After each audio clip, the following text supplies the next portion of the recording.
అందరికీ నమస్కారం. మీరంతా సంతోషంగా ఉన్నారు అనుకుంటా. మా కుటుంబం కానీ సంతోషంగా ఉన్నాము. ఇది వచ్చేసి ఆదివారం రోజు వీడియో. కొంచెం సోమవారం రోజుగానే ఉంది. ఆదివారం రోజు మనం బెల్లపు దోశ చేసుకున్నా అన్నా కదా, అమ్మవారికి ఈ విధంగా సమర్పించినాను. మళ్ళీ గంజిగడ్డ అంటారు, దాన్ని స్వీట్ పొటాటో అంటారు, చిలకడ దుంపగానే అంటారు. ప్రాంతాల వారీగా పేర్లు ఉంటాయి. అది కానీ అమ్మకు అరటి పనులు అన్నీ పెట్టి ఆదివారం రోజు కదా, సూర్యభగవానునికి, దుర్గమ్మకు, పెద్దమ్మ, గంగమ్మ. ఆషాఢ మాసం అంటేనే అమ్మవార్లకు ప్రీతికరం కదా.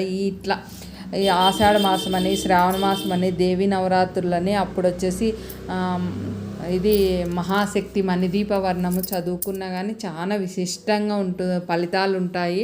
మనకు సొంతింటి కళ నెరవేరాలంటేనా మహాశక్తి మణిదీప నివాసిని, ముల్లోకాలకు మూల ప్రకాశిని, మణిదీపములో మంత్రరూపిణి, మన మనసులలో కొలువై ఉంది.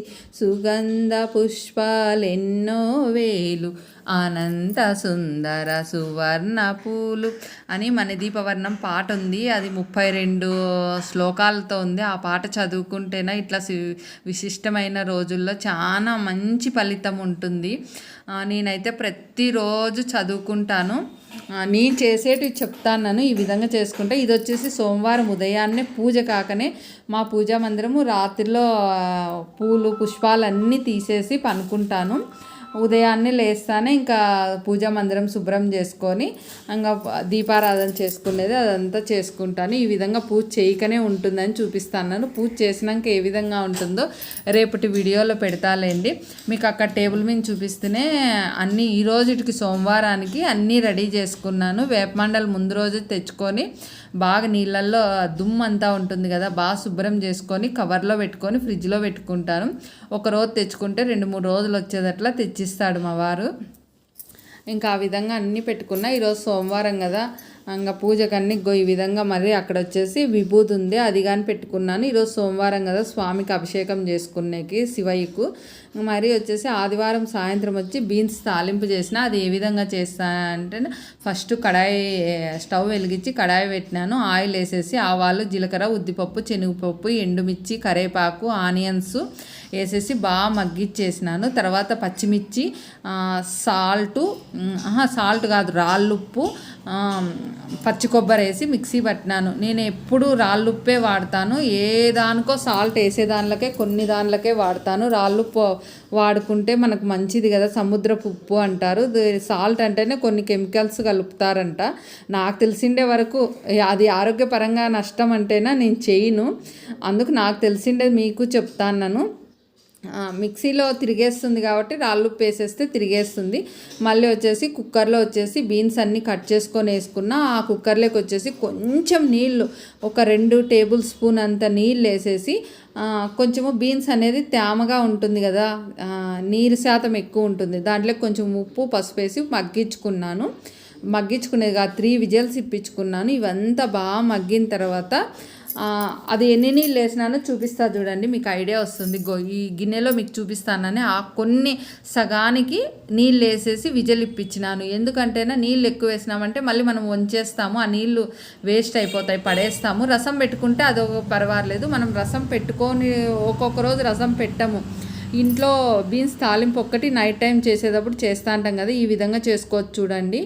కొన్ని నీళ్ళు వేసుకున్నామంటే చాలు, చాలా నీళ్ళు వేయకోకుండా 3 విజిల్స్ ఇప్పించిన. బీన్స్ బాగా మెత్తగా ఉడికింది. బాగా ఉప్పు పసుపు బాగా బీన్స్కి పట్టింటుంది కదా. ఈ విధంగా బీన్స్ వేసేసి బాగా ఆనియన్స్లోకి ఇంకా పచ్చిమిర్చి పేస్ట్ వేసినాం కదా, బాగా మగ్గిచ్చేసినామంటేనా ఒక 2 నిమిషాలు మగ్గిచ్చేసినాను. బీన్స్ తాలింపు తయారైపోయింది.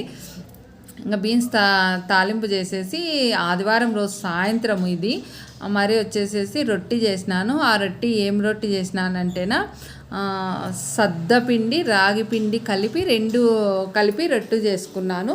ఒక బౌల్లోకి వచ్చేసి రాగిపిండి సద్దపిండి తీసుకున్నాను. దాంట్లో కొంచెము సాల్ట్ వేసేసి శనగిత్తనాలను, ఎండుమిర్చి, కొంచెం జీలకర్ర మిక్సీ పట్టేసి దాంట్లోకి పౌడర్ కలిపేసినాను. చల్ల నీళ్ళతోనే పౌడర్ కలుపుకున్నాను. అంతా పిండి కలుపుకొని ఈ విధంగా ఓలిక్ షీట్కి వచ్చేసి ఆయిల్ అప్లై చేసేసి ఒక్కసారి అప్లై చేసుకుంటే రొట్లు మనకి ఎన్ని కావాలంటే ఒకవేళ తక్కువైందనుకో కొంచెం మరీ చేసుకోండి, చేతికి ఏమన్నా అతుక్కుంటా అంటే. ఈ విధంగా తీడుకొని నిదానంగా తీడినామంటే రొట్లు అలా అయిపోతాయి. ఒక్కొక్క రోజు సద్దపిండితో చేస్తా, ఒకసారి రాగి పిండి, జొన్న పిండి, మళ్ళీ కొంచెం ఒక్కొక్క రోజు బియ్య పిండి కానీ చేసుకోవచ్చు. దీంట్లోకి ఇంకా ఆనియన్స్ వేసుకోవచ్చు, క్యారెట్, బీట్రూట్, ఇంకా సొరకాయ ఉంటేనా సొరకాయ తురుము వేసుకోవచ్చు. ఈ విధంగా పచ్చిమిర్చి, కొత్తిమీర, మళ్ళీ ఆకుకూరలు ఏవన్నా కానీ ఆకుకూరలు అన్నీ కట్ చేసుకొని వేసుకోవచ్చు. మనకు టైం ఉందనుకో ఏదో ఒక రూపంలో మనం ఆరోగ్యంగా చేసుకొని తినడానికే ట్రై చేయండి ప్రతి ఒక్కరము. నాతో పాటు ఇది అందరికీ వర్తిస్తుంది, మనందరికీ వర్తిస్తుందని నేను అనుకుంటాను. నాకు తెలిసినవన్నీ ప్రతి ఒక్కటి చూపిస్తా మీకు. నేను ఏ విధంగా చేసుకుంటా అంటానో అన్నీ చూపిస్తే. ఈ విధంగా రొట్టి తయారైపోయింది. రొట్టి ఒక్కటి తిన్నా కానీ చాలు. బాగా తాలింపు ఎక్కువ పెట్టుకొని రొట్టి తినేసినామంటే నైట్ టైము తొందరగా తినేకి ట్రై చేయండి.